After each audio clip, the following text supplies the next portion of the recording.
podemos aportarte a aquellas personas que tienen, diría yo, sed ya de conocimientos, parámetros, referencias que te pueden dar la gente que viene, que tiene sus experiencias, sus lecturas.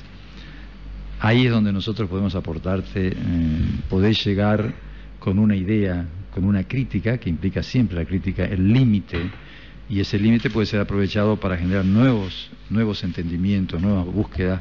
Obviamente un pueblo que va creciendo, que tiene un aparato productivo, un aparato comercial, requiere ya de una crítica en lo posible más amplia, más profunda y mucho más respetuosa también, porque se trata de un desarrollo en todos los sentidos, moral, ético, intelectual.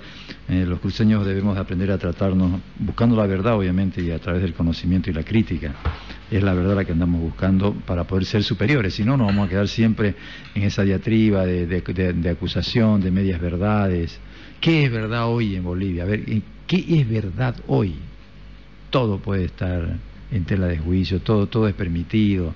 Entonces, a principio de este año nosotros nos hacemos este planteo, si este año el programa Tumpa puede aportar también en ese mejoramiento humano, a que a veces no se nota, pero con el tiempo va acumulándose nuevas conciencias, nuevos pensamientos. Entonces, hoy, por ejemplo, viernes, están con nosotros Enrique Fernández, gracias por estar acá, muy amable.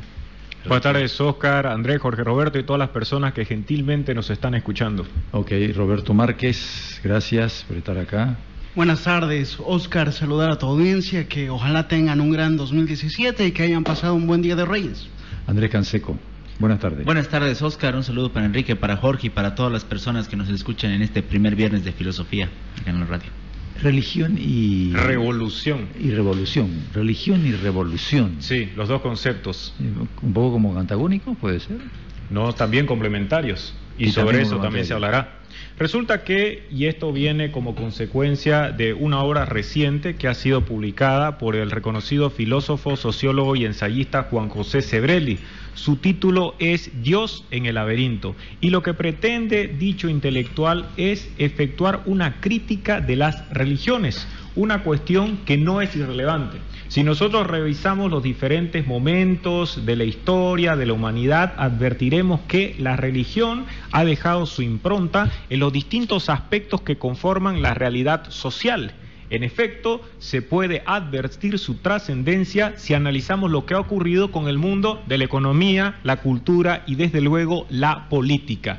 Y respecto a este último aspecto que nos concierne, vale la pena colocar el acento en uno de varios conceptos. Si se habla de política, tenemos diferentes categorías.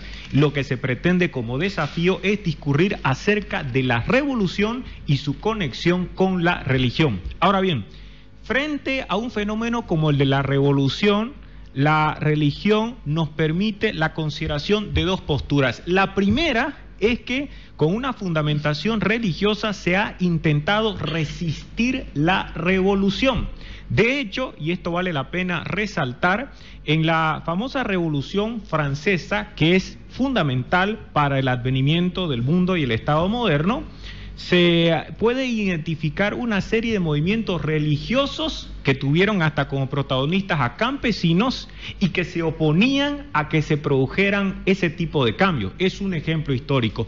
Otro más cercano fue el que se dio a fines del siglo XIX en el Brasil, cuando Antonio Conselheiro lo que hizo fue, también invocando a la religión, oponerse a la consolidación de la república. En definitiva, él decía que ese régimen político era una encarnación del diablo y que por lo tanto correspondía reivindicar un orden anterior donde habían una serie de estructuras y aspectos feudales, pero que era más compatible con ese aspecto de la visión cristiana y religiosa. Una primera posición, entonces, lo subrayo, tiene que ver con que la religión, con las interpretaciones diversas que se puedan llevar adelante, principalmente el cristianismo, que es lo que más nos concierne en este caso, después podemos hablar de los otros aspectos, puede servir como una fuente de reacción, hasta de planteamientos retrógrados. Se ha formulado, por ejemplo, en el siglo XVI, hasta la idea de que se retorne al cristianismo primitivo.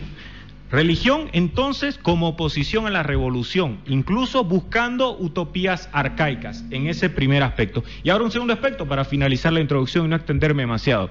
Si en el primer caso la revolución servía para enfrentar y tratar de contrarrestar a la revolución, en una segunda perspectiva esa religión hará lo contrario, fomentará experiencias revolucionarias. Y en este caso es necesario que se resalte brevemente dos puntos. El primero, que tiene que ver con esta confluencia entre revolución y religión, que es lo referente al profecismo, a las profecías.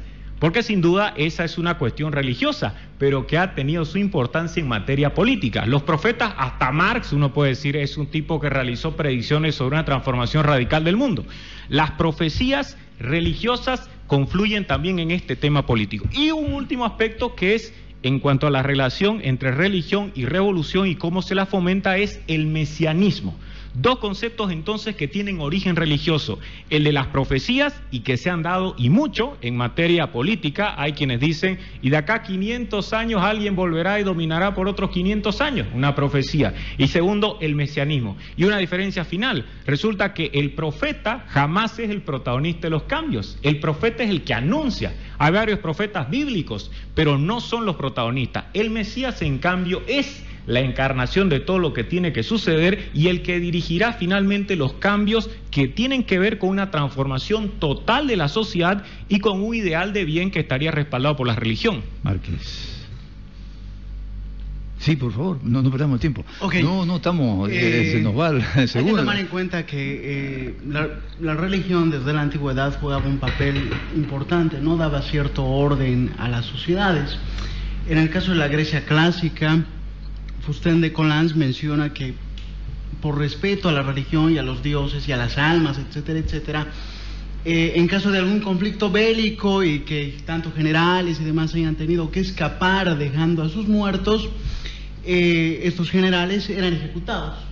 ¿Por qué? Porque se suponía que como no les daban sepultura, estas almas iban a estar penando por el mundo, ¿no? Ya que no se les puso las monedas de plata o de oro sobre los ojos para que puedan pagarle a Caronte y pasarle de Estigia y demás.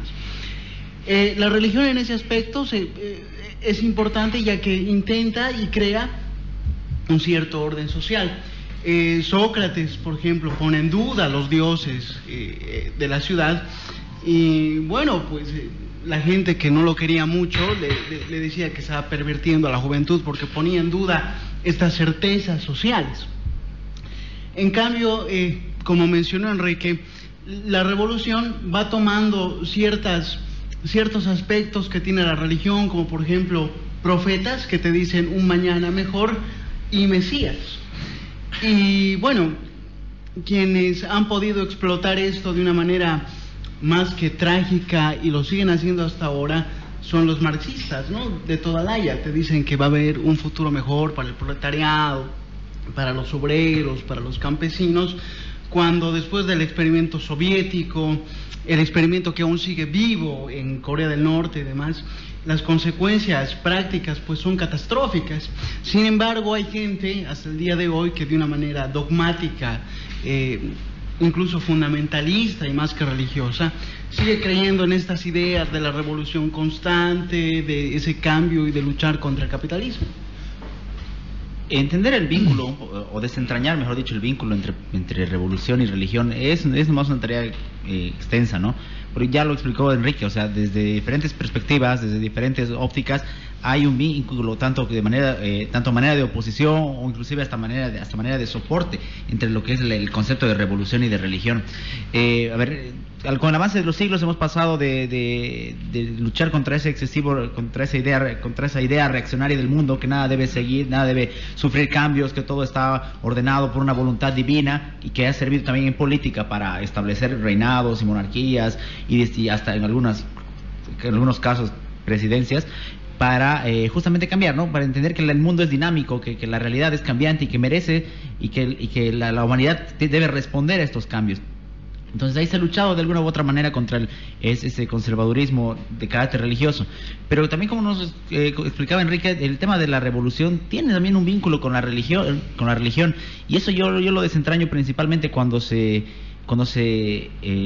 entiende que los cambios, cuando se hace una apuesta por unos cambios o por unas transformaciones de manera ciega, cuando se implica y cuando se puede implementar efectos de fe, efectos inclusive de fanatismo. Solo puede haber una verdad, que es esta religión, es este Dios, es este conjunto de creencias, y por el otro lado solo puede haber una verdad, una salida, que es esta ideología política o este proyecto político.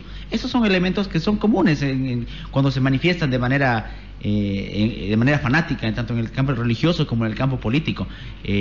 La no aceptación de una respuesta, la no aceptación de una crítica o de una verificación o una revisión de lo que pasa, es también una característica común.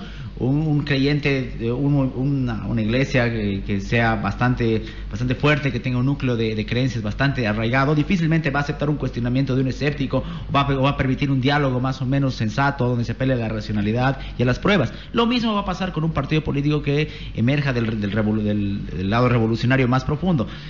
Va a ser que aquel que cuestione va a ser tachado de traidor o de desleal, entonces va a sufrir ese mismo rechazo. ¿Por qué? Porque justamente ese elemento común entre revolución y religión es el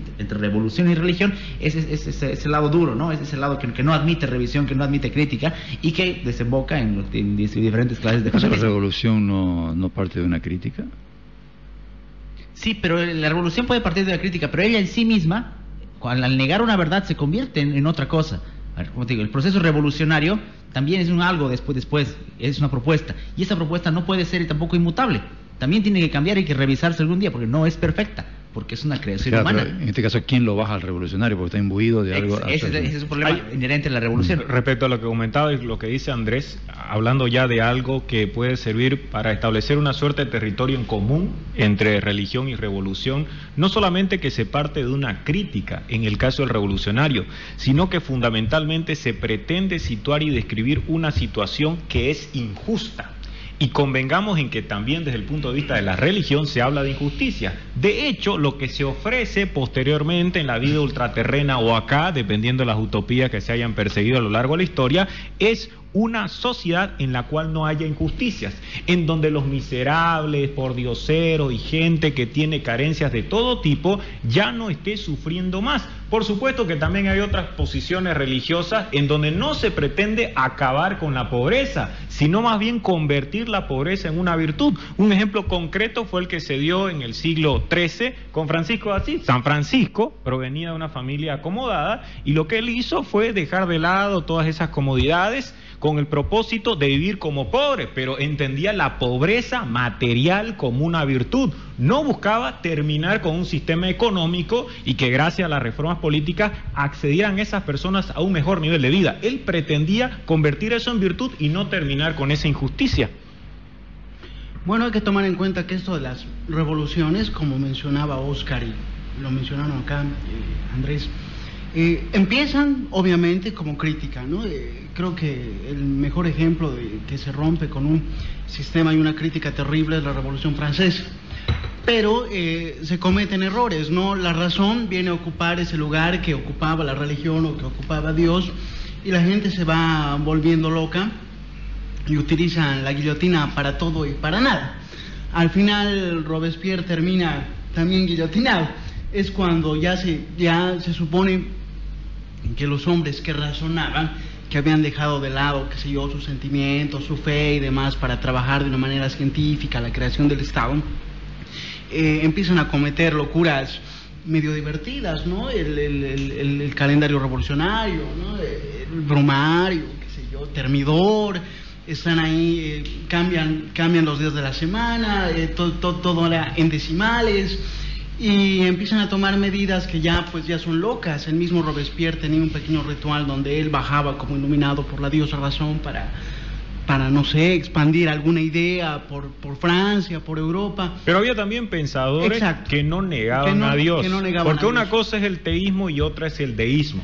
Una cosa es reconocer que existe Dios y otra es negar su existencia. Una cosa pasa por criticar a la Iglesia como institución, por formar parte de un sistema, un orden y hasta estamentos que se consideran injustos por los privilegios de la nobleza y del clero. Esa era una crítica. Lo otro ya tenía que ver con la fe. Ahora bien, el hecho está en decir que si criticamos a la Iglesia, nos limitamos solamente a formular críticas en torno a la institución, pero dejamos ilesa la fe, la religión. O sea, confundir religión con iglesia tampoco en este caso sirve para entender toda la magnitud del fenómeno, porque también en la Revolución Francesa había personas que eran creyentes, que creían en Dios. El problema tenía que ver con los privilegios de sacerdotes, curas y otro tipo de autoridades eclesiásticas que estaban contribuyendo a que se mantenga un orden que se consideraba injusto. Y eso llegará después en el siglo XX en América Latina. La famosa teología de la liberación precisamente va a reivindicar esa posibilidad. Mucho más en el caso ya de los barrios alejados. Bueno, está el caso que seguramente Óscar lo conocerá, aunque no ha sido pastor, de los curas villeros, ¿no? Ahí lo que buscaban era realizar críticas dentro de la misma iglesia a niveles de jerarquía mayor, ¿no? Dentro de la misma institución. Dentro de la misma institución. No tenía que ver con negar la religión, porque también se lo puede decir. Uno puede decir, creer en una entidad sobrenatural es un despropósito. Esa es una crítica. Y la otra, a la institución por ciertos privilegios y por contribuir a un orden social que se considera injusto. Que es un hecho que también se ha replicado en Latinoamérica, ¿no? O sea, la idea, por ejemplo, en épocas de dictadura y demás ha tenido que ver con eso, ¿no? La crítica a la iglesia por el sustento o la tolerancia que ha tenido hacia ciertos regímenes. Pero es muy importante el caso de lo que tomaba Enrique, el tema de la teología de la liberación. Es la muestra latinoamericana de ese vínculo, de ese enlace entre religión y revolución, que tiene que ver como una apología, o mejor dicho, con una exaltación de la humildad, de los valores de la justicia social y demás, que si bien pues, buscaban a su manera un orden justo, también tenían ciertos despropósitos, ¿no? Y eso no hay que negarlo.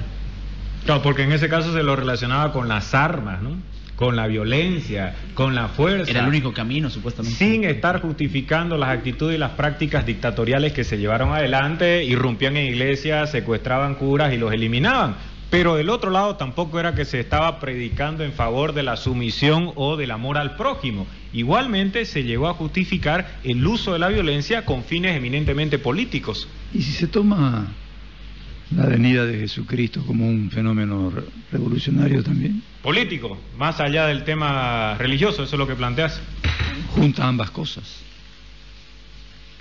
Junta ambas cosas. Claro, en el tema de Jesucristo ahí hay visiones tan distintas cuanto controvertidas, porque ha existido una línea reivindicada por varios autores, los que unen comunismo y cristianismo, Ernst Bloch y Walter Benjamin, por ejemplo, en donde ellos sostienen, en resumen, si Dios se presenta hoy, o como decía Dostoyevsky, en su época sería socialista. Está bien, esa es una concepción, pero recordemos también que Jesucristo fue el que estableció esta diferencia, división incontrovertible entre lo que da al César lo que es del César y dar a Dios lo que es de Dios. Si eso no es contribuir al mantenimiento de un orden político, no existe pues otra explicación que se pueda dar. Colocarte en una situación determinada y que vos solo debas cumplir los dictados de la autoridad política es liquidar cualquier tentativa de revolución. Nada hay menos revolucionario que cumplir a rajatabla ese postulado, pero es una visión como varias que se pueden desprender a partir de las múltiples y variadas enseñanzas del cristianismo. También después lo vamos a ir asentando en 26 de febrero. Vamos a llegar hasta Bergoglio, ¿no? 26 de febrero del año 1561. Volvemos enseguida.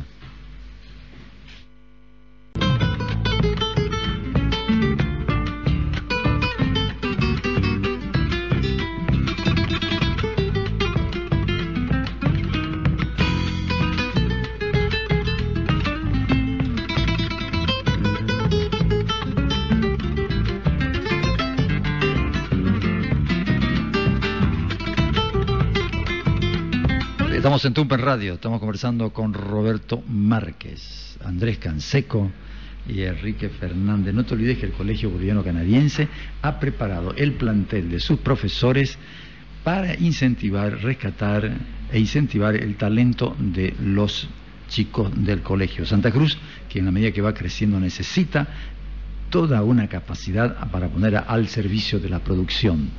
Tenemos talento. El problema es cómo se va a rescatar, y en eso está abocado el Colegio Boliviano Canadiense. Llama al teléfono 346-1743, 346-1743. Bien, revolución y religión. Pero ¿por qué decías vos, dicen ustedes, que el hecho de Jesucristo no puede ser tomado como hecho revolucionario? Me baso en lo que vos estás diciendo, ¿no? O sea, yo no tengo una postura en eso. ¿Por qué no podría ser un hecho revolucionario? Decía, ¿por qué dijo al César lo que es el César. ¿Eso lo invalida? Claro, yo decía que hay distintas concepciones acerca de cómo se lo puede entender al cristianismo, que sería la doctrina preconizada por Jesús. Y una de ellas tiene que ver con ese punto específico, el hecho de realizar una suerte de separación entre el orden religioso y el orden político. Por supuesto, existirán otras reflexiones o enseñanzas que justificarían otro tipo de postura, y de hecho existen hombres que han seguido la línea cristiana como Santo Tomás de Aquino o Francisco Suárez, y que han contribuido a que se formulen cuestionamientos a las leyes vigentes desde el punto de vista religioso, porque han reivindicado por encima del sometimiento a la autoridad, por encima del César, lo planteo así, el hecho de que tiene que existir una primacía de la moral, y la moral desde su punto de vista está siendo otorgada por la religión. Desde esa perspectiva, naturalmente, si es cristianismo y si desde el punto de vista cristiano se reivindica primero cumplir los dictados de la moral, vamos a tener otra concepción. Se podría pensar lo siguiente, que no existe revolución. También me parece que Jesucristo se podría pensar que muestra que las revoluciones son una utopía. Habrá revueltas, hay peleas, pero no se puede llamar una revolución. No lo estoy afirmando, ¿no? ¿Por qué razón? Porque le dice, a lo sumo, lo que vos se te es dado es, la realidad es esa, que hay un César, no lo podés negar, y tiene poder, pero también descubrí que vos tenés un poder. Me parece que ese sería el acto, entre comillas, revolucionario de Jesucristo, de decir, vos sos un sujeto ya, vos no sos solamente vos tenés esencia y vos tenés que saberte manejar con la realidad. Al César dale eso, porque así es la realidad. Se ve en otra parte cuando le dice a María Magdalena, mujer, a ver, que esté libre de pecado, que lance la primera piedra. No les predica ley, pero es un acto revolucionario, porque dice, pucha, ¿yo me animaré? No, mejor no.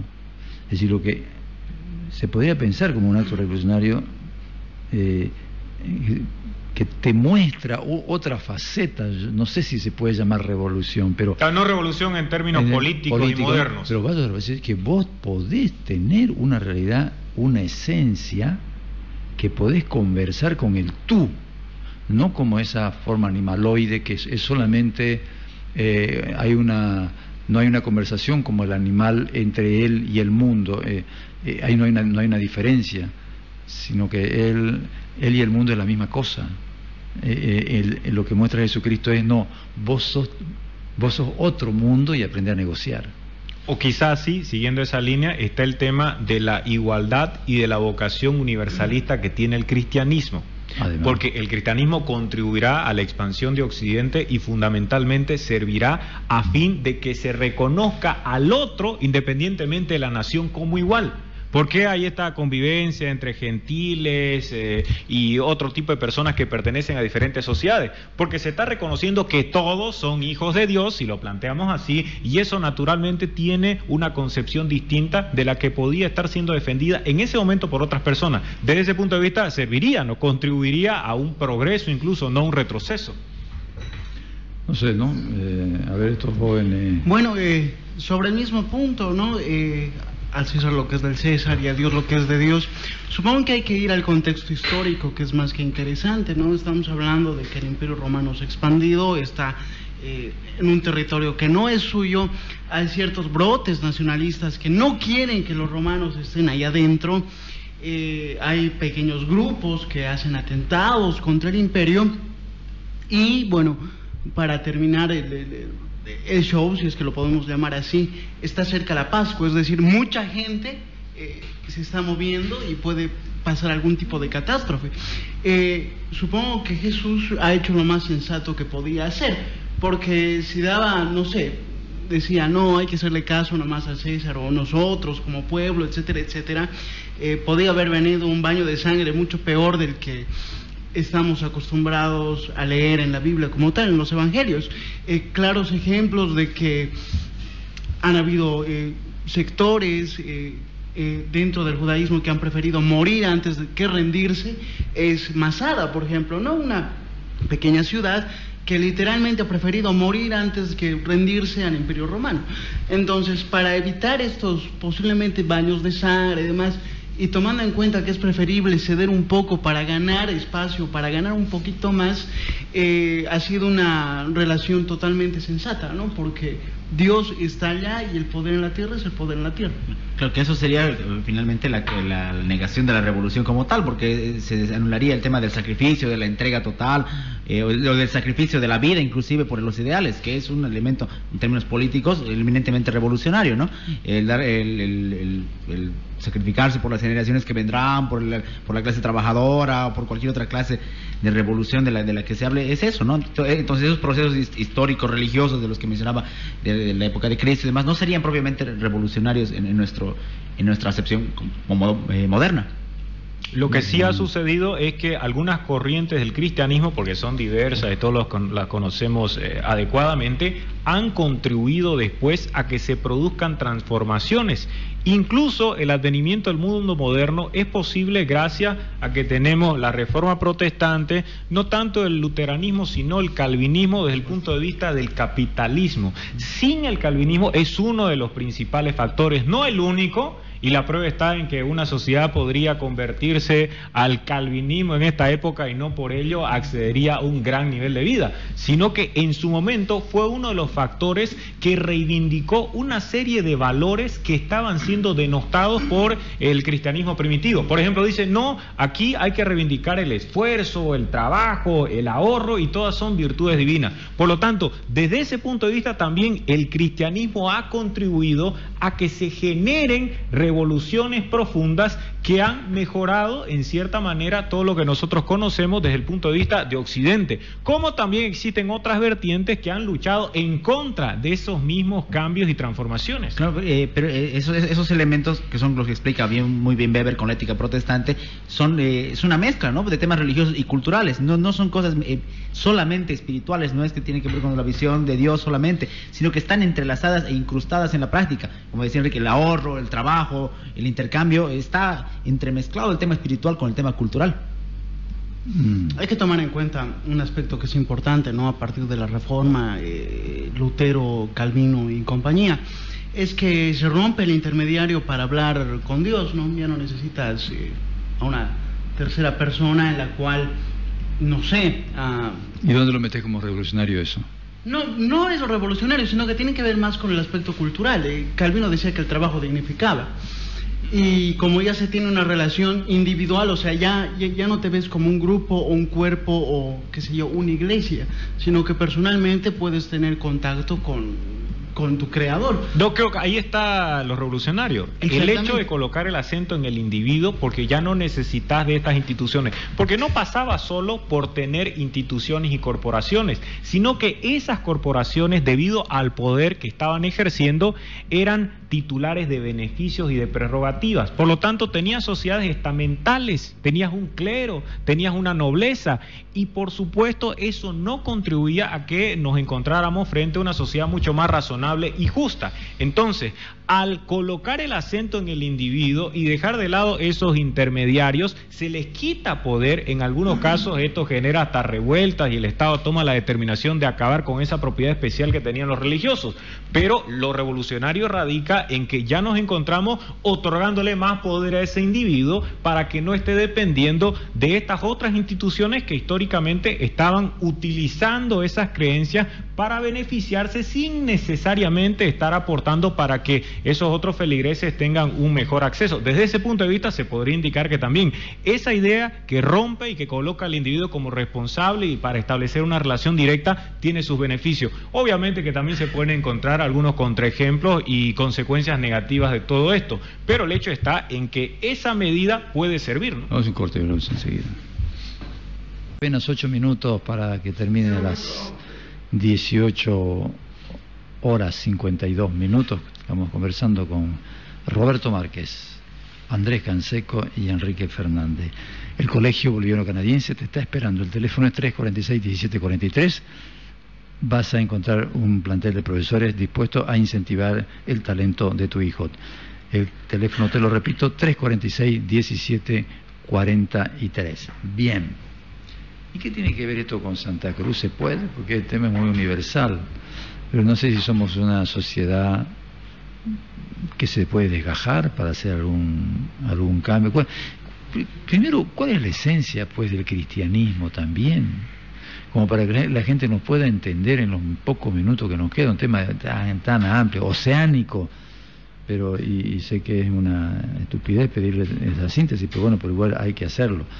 ¿Cuál es la esencia del cristianismo y hasta dónde te lleva cuando vos lo tenés claro, como para que pueda oler a alguna movilización que se puede llamar cambio, revolución, evolución, cualquier cosa?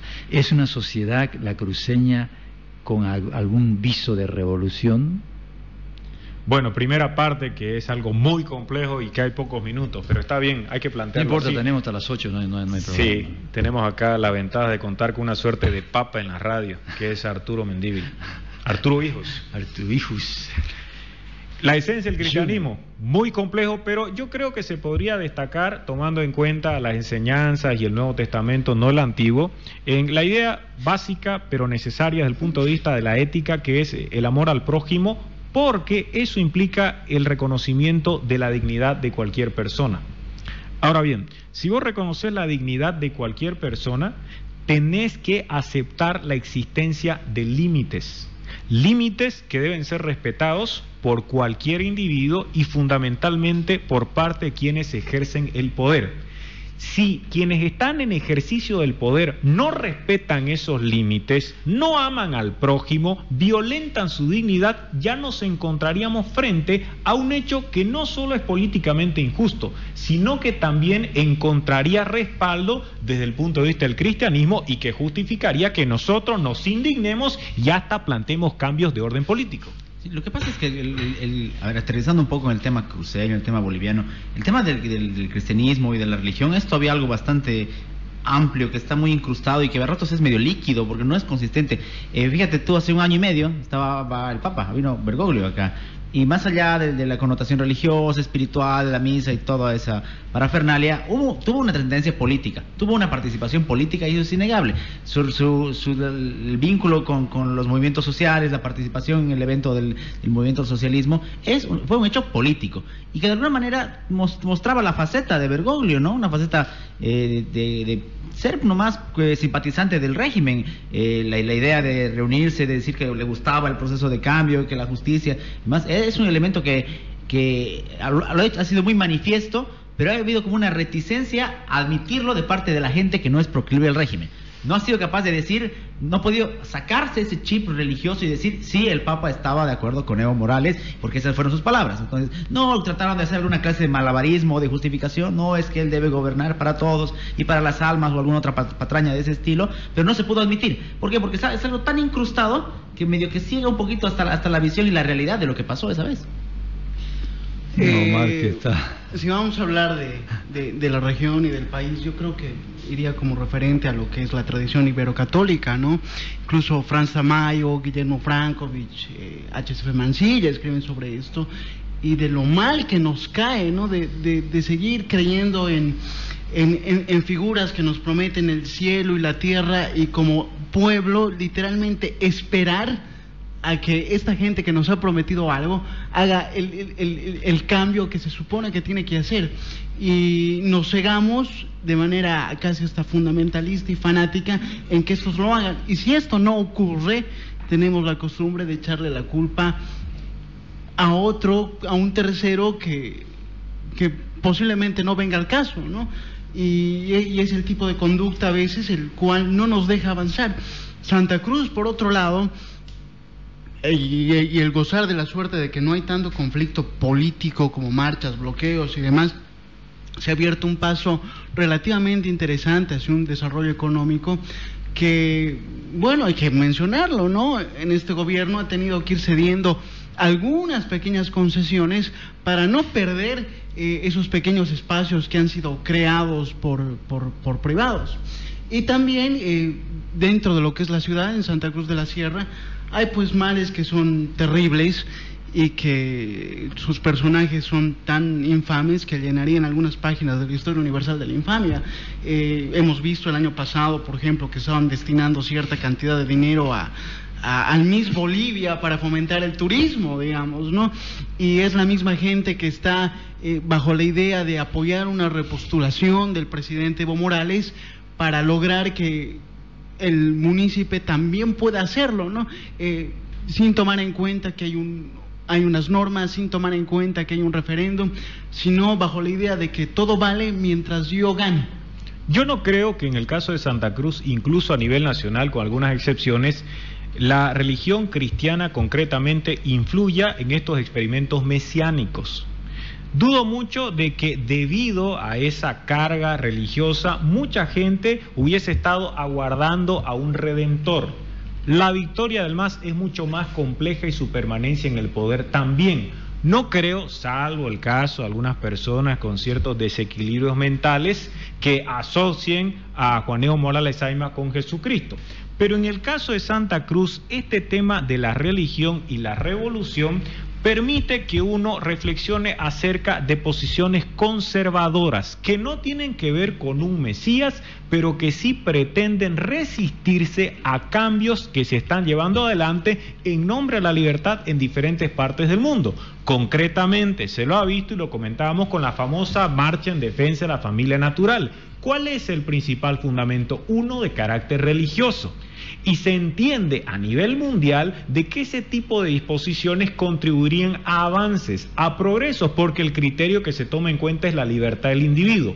En esos casos, desde luego, se puede advertir cómo la religión puede generar movilizaciones ciudadanas que tienen trascendencia política y que se oponen a una serie de aspectos que buscan el mejoramiento o crear más espacio de libertad. Pero lo que no encuentro razonable, salvo, insisto, en varios casos, el legado autoritario sin duda se puede relacionar con cualquier dogmatismo y también con el católico, pero son pocas las personas, me imagino, las que necesariamente están pensando en Morales Ayma como Jesucristo, como intentó en su momento también Chávez. Sí, el aspecto conservador se puede. ¿Por qué se opone entonces la religión a estas leyes, en este caso, vamos puntualmente?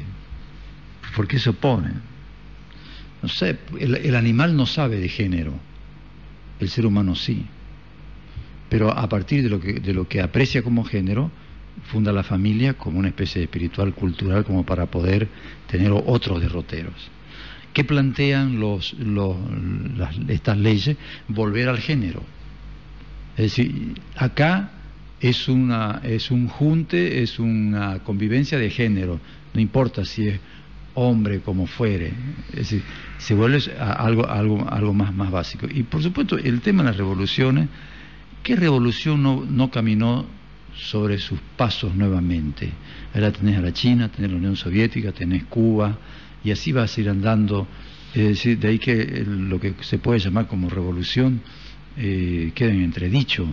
Entonces no sé si la religión, que de alguna manera no te promueve una revolución, te da elementos crudos de la realidad. Hay un César, no lo podés, dale nomás y mirá. Claro, en ese aspecto, pero hay otras revoluciones que te van a distanciar de la realidad, ¿no? Sí, pero no hay, todo vuelve otra vez a desandar. Ahí la tenés a la China como un capitalismo voraz y brutal. Pero un autoritarismo total en el otro ámbito también, y violación permanente de los derechos humanos. Por eso toda revolución vuelve otra vez. Mirá la Unión Soviética. Sí, pero eso es un poco eso es tener un poco de indulgencia con los individuos y con las personas. Porque tú puedes decir una revolución vuelve, pero después de 50 años, ¿y cuántas personas han padecido ese mal? Por eso estoy diciendo, encima de todo eso, vuelve otra vez. A propósito... Y así como vuelven de nuevo los experimentos. Mao Zedong tenía ya una noción de eso. Kissinger, el que era el secretario de Estado norteamericano, que su memoria sobre China. Le pregunta, dice él, cuando le va a dar la mano a Mao Zedong, en su primer viaje que hace, le dice, le voy a dar la mano al hombre que revolucionó China. Y Mao Zedong le contesta y le dice, no es así, apenas he podido cambiar a los alrededores de Pekín. Sí, eliminándolos, ¿no? Apenas. Entonces ellos mismos se dan cuenta que hay una especie de una carga ideológica muy grande de lo que es revolución, pero que en realidad no lo es, y pareciera ser que la Biblia camina más como un alter en función de un conocimiento de la realidad, que en eso no escatima ningún concepto, como para demostrarte la realidad tan cruda como va, y que los cambios no van a haber, y que todo es una vanidad. O sea que la revolución no lo hay, porque todo va a volver a cambiar, y tenemos la revolución francesa. Probablemente los norteamericanos hicieron eso, que lo tratamos el otro día por acá, que no vinieron con el San Benito de la revolución, solamente ellos venían con el culto a la libertad y a la justicia, nada más. O sea, eso no había, no les he dado otra cosa. ¿Qué tendría esto que ver con Santa Cruz? Porque es la gente que nos está escuchando en este momento, masivamente. ¿Cómo puede esperar una revolución? La revolución que le ha tocado en esto llamada revolución, ya vemos otra vez cómo está caminando otra vez sobre sus pasos, llamado cambio, no lo llama revolución, pero lo llama cambio, más o menos lo mismo. Acostumbrarnos a que hay un César, que es lo que ha hecho en los cruceños. Hay nomás un Estado boliviano que tenés que negociar con él, pero revolución no va a haber. ¿De qué se tendría que agarrar? Aquello que le dijo Jesucristo mostró siempre: pulite vos. Para ser César. No, pulite vos, sí, probablemente. Claro. Probablemente. Pulite vos, ve tus miserias también, ve tus virtudes, ve tu esencia. La esencia del cristianismo gira en tres elementos: razón, voluntad y amor. Esas tres cosas. Vos por voluntad podés dominarte vos mismo. Y esa es una enseñanza cristiana. Y apela a Jesucristo a eso y te dice: vos podés cambiar. A tal punto de eso se agarra la curia católica, es decir, vos podés rescindir de tener pareja para poder entregarte. Llega al extremo de la monjita la idea del hombre nuevo, también, que es religiosa, y tiene que ver con el cambio. El otro punto te dice que te da la ciencia. Yo te doy la ciencia, dice. ¿Quién no se alegra por meterle inteligencia y transformar la realidad, inventar, saber, llegar a filosofar a las cosas más profundas? ¿Y quién no muere por amor? ¿Quién no se entrega la vida por amor? Son estos tres elementos que probablemente los cruceños deben de poder conjugar: razón, voluntad y amor. Esos tres elementos están en la Biblia y que me parece que pueden dar un poquitito de nuevos horizontes, ¿no? Ni siquiera puedo decir cambio ni revolución porque ya está todo en entredicho. No, vos querías decir a lo algo, sumo ¿no? Resistencia. Sí. Ya con eso sería mucho. Con eso sería todo. Sí, tenía, y básicamente tanto a lo local y nacional, ¿no? Yo creo que lo que nos falta es desencantarnos un poquito de nosotros mismos, porque tenemos un optimismo que a veces raya en lo absurdo, ¿no? Somos geniales, somos magníficos, somos un pueblo bendecido, tenemos todo, tanto Santa Cruz como Bolivia, el corazón de Sudamérica, manantial de ríos y mares, etcétera, etcétera, etcétera, que al final no nos vemos como somos, nos vemos muy idealizados. Yo creo que el ejercicio de el desencanto, de vernos bien al espejo, de mirar que tenemos cosas feas, nos va a ayudar a cambiar, y es eso lo que estás mencionando, de esa voluntad de que sí hay que cambiar porque no somos tan buenos como habíamos creído. Y creo que el ejemplo más cercano para que la gente entienda es el caso del Bolívar, que empatando o ganando podía salir campeón del anterior torneo de fútbol. No, y como no sé, incluso han sacado un par de Rolex que decían Copa número no sé cuánto y demás, y resulta que no se esforzaron lo suficiente, ya se vieron campeones, el ánimo estaba muy arriba y demás antes de jugar los partidos, y cuando terminó el campeonato resultaron segundos. Lo mismo pasa, creo, con la sociedad boliviana. Tiene el ánimo tan arriba que a veces no se ve al espejo o no quiere verse.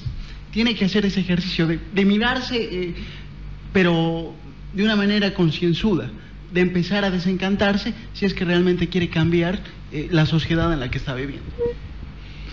Andrés Canseco ha quedado está sumido. Con esa misma línea, ya lo que yo siempre he dicho, ¿no? La revolución y las religiones prometen siempre esas utopías de fácil construcción que de un plumazo se pueden escribir y que pueden cambiar la vida de los hombres y hacerla y hacerla mejor, que no es así, son procesos largos, difíciles, son lentos partos de la civilización, como decía, pero no, y ante lo que queda ante eso es siempre la respuesta del hombre, del individuo, es nomás, siempre yo digo, el ser un poco escéptico, ¿no? Y aplica para los dos, precisamente para la religión en el caso personal, o en el caso de lo que tenga cada persona en su interior, y para el caso de la revolución, ¿no? Cuando hay proyectos o cuando hay partidos, movimientos que afirman que van a traer el bienestar para todos, hay que nomás ser escépticos, y esa creo que puede ser una de las enseñanzas. 19:08 minutos, gracias. Yo les agradezco, se fue el tiempo. Gracias, Enrique, muy amable. Como siempre, un gusto, Oscar, Jorge Roberto, Andrés, y lamentablemente se termina el día con una pésima noticia. No el tiroteo que hubo en Estados Unidos, sino porque murió Ricardo Piglia, un gran escritor de Argentina. Si pueden leer, tienen que leer Respiración Artificial o Plata Quemada, también está la película. Gracias, Roberto, muy amable, gracias. Un gusto, Oscar, volver a compartir con tu audiencia y estar acá en los viernes de filosofía. Andrés Canseco. Gracias, Oscar, un saludo para Enrique y para Jorge, a todas las personas que nos escuchan, tengan un gran viernes. A vos, que nos estás siguiendo tanto tiempo, te espero el día lunes con un programa interesantísimo. Viene gente de los candidatos al Comité Pro Santa Cruz, sociólogo, le mando un beso enorme. Chau. Por las ondas.